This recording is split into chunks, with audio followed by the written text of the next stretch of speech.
Sahabat, kita akan merenungkan sebuah topik yang berjudul Mengasihi Yesus. Sahabatku yang saya kasihi, kalau ada orang bertanya kepada kita, apakah kita mengasihi anak-anak dan suami kita? Maka kita akan menjawab, tentu saja saya mengasihi suami dan anak-anak saya. Lalu kalau kita ditanya lagi, apa wujud kasih kita kepada suami dan anak-anak kita? Tentu kita akan menjawab banyak sekali.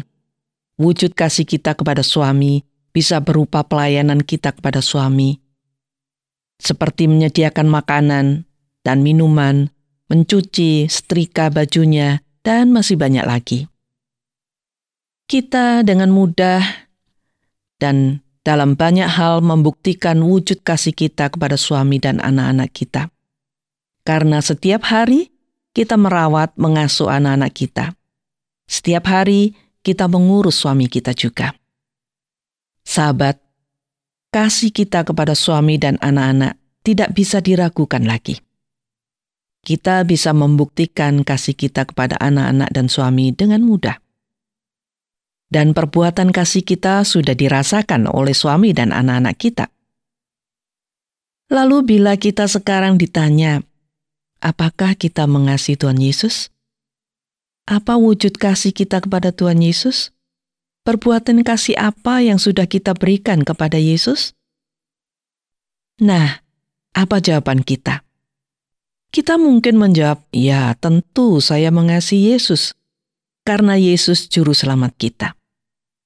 Tetapi apa wujud perbuatan kasih kita kepada Yesus?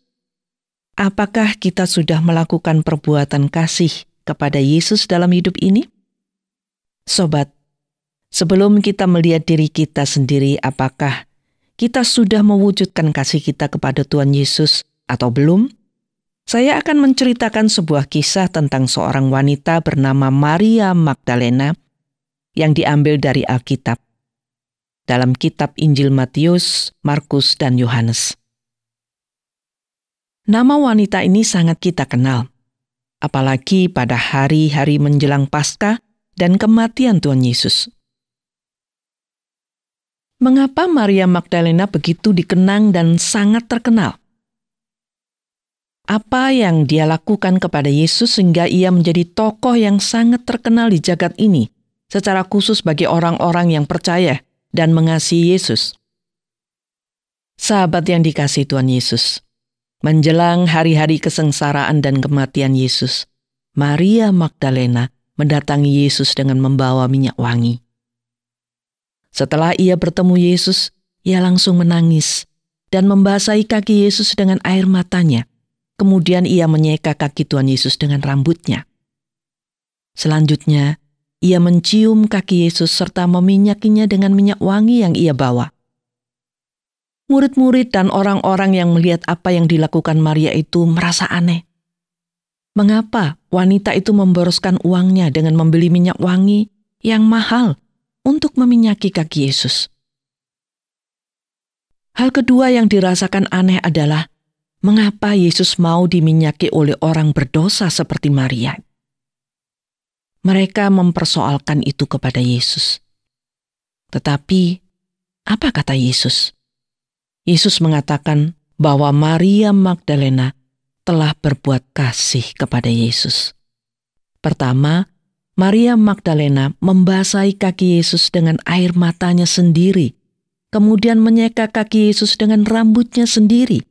Kemudian ia mencium kaki Yesus, lalu meminyaki kaki Yesus dengan minyak wangi yang ia bawa sendiri. Sahabatku, Maria Magdalena bukanlah perempuan baik-baik menurut ukuran kita sekarang. Ia seorang yang banyak melakukan dosa, tetapi Tuhan Yesus mengampuni semua dosanya. Ia begitu menyesali dosanya dengan menangis di kaki Yesus, dan ia juga mengasihi Tuhan Yesus yang sanggup mengampuninya dan menghapus dosanya. Ia begitu yakin Yesus akan menerima perbuatan kasih-Nya itu. Perbuatan kasih Maria ini disaksikan oleh murid Tuhan Yesus dan juga pemuka agama yang belum pernah melakukan seperti apa yang dilakukan oleh Maria Magdalena. para murid Tuhan Yesus belum pernah membasuh kaki Yesus. Para murid Yesus belum pernah menyeka kaki Yesus, apalagi meminyakinya. Perbuatan kasih Maria Magdalena sungguh-sungguh istimewa buat Yesus. Belum pernah dibuat orang lain. Sobat yang dikasihi Tuhan Yesus, kita yakin dosa kita sudah diampuni oleh Yesus. Karena kita tahu Yesus mengampuni setiap orang yang berseru kepadanya. Kita sudah berseru kepada Yesus agar Yesus mengampuni dosa kita. Kita sangat yakin, walaupun kita berdosa, kita telah diampuni oleh Tuhan Yesus. Apabila kita menyesal akan dosa kita dan percaya akan kasih-Nya. Dosa kita sedikit atau banyak sudah dihapuskan oleh-Nya. Lalu, perbuatan kasih apa yang sudah kita berikan kepada Yesus? Kita memang tidak mungkin menangis di kaki Yesus, lalu membasahi kaki Yesus dengan air mata kita. Kita juga tidak mungkin menyeka kaki Yesus dan meminyakinya dengan minyak wangi. Karena secara fisik, Yesus tidak lagi bersama kita di dunia ini. Yesus sudah berada di surga bersama Bapa-Nya, dan Ia akan datang lagi menjemput kita yang setia kepadanya. Lalu apa yang bisa kita lakukan untuk mewujudkan kasih kita kepada Tuhan Yesus? Dalam Injil Yohanes pasal 15 ayat 14, Tuhan Yesus mengatakan, "Kamu adalah sahabatku, jikalau kamu berbuat apa yang kuperintahkan kepadamu."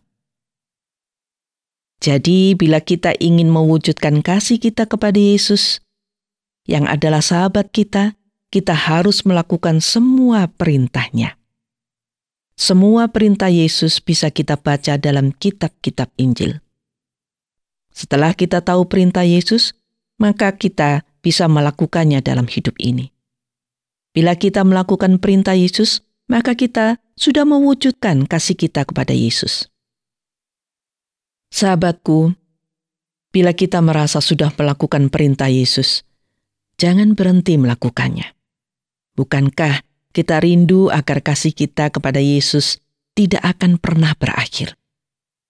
Kita ingin selama-lamanya mengasihi Yesus. Oleh sebab itu, janganlah berhenti mewujudkan kasih kita kepada Yesus. Yesus akan senang dan terus membimbing kita untuk mewujudkan kasih kita kepadanya dan juga kepada sesama kita. Tetapi bila kita sungguh merasa bahwa kita belum pernah melakukan apa-apa, maka jangan bersedih dan putus asa.